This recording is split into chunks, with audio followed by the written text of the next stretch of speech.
Let's say I wanted to be a doctor. I couldn't be, could I? Well, have you got a medical degree? As it would turn out, that man did not have a medical degree.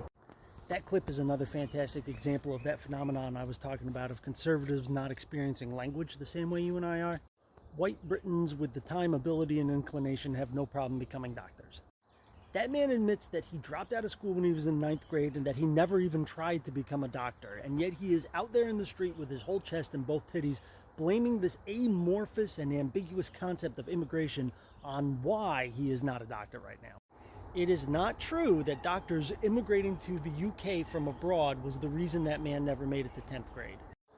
But that's not how he uses language. That's not how he's experiencing language. You and I use language to point toward realities and things in the real world.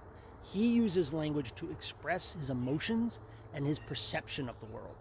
He perceives that his life didn't turn out the way that he hoped it would. He feels like he was entitled to a position of high power and respect, like a doctor. But he's not man enough to blame himself for his own shortcomings, and he doesn't have the street smarts enough to understand that some things are just nobody's fault. So because he lacks that self-awareness, that metacognition, when somebody walks up to him on the street and says, "Why are you here?" he can't admit out loud, "I'm here because of EDL brain rot." He can't even admit that to himself. How can he admit it to a stranger?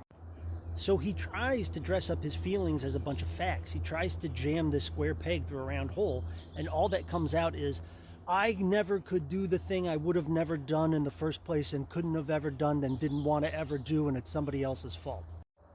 It's gibberish to you and me, but it makes total sense to him, because you and me are using language to point toward things in the real world and describe the real world. He's not. He's using language to describe his own emotional state. It's basically impressionistic beatnik slam poetry, but evil.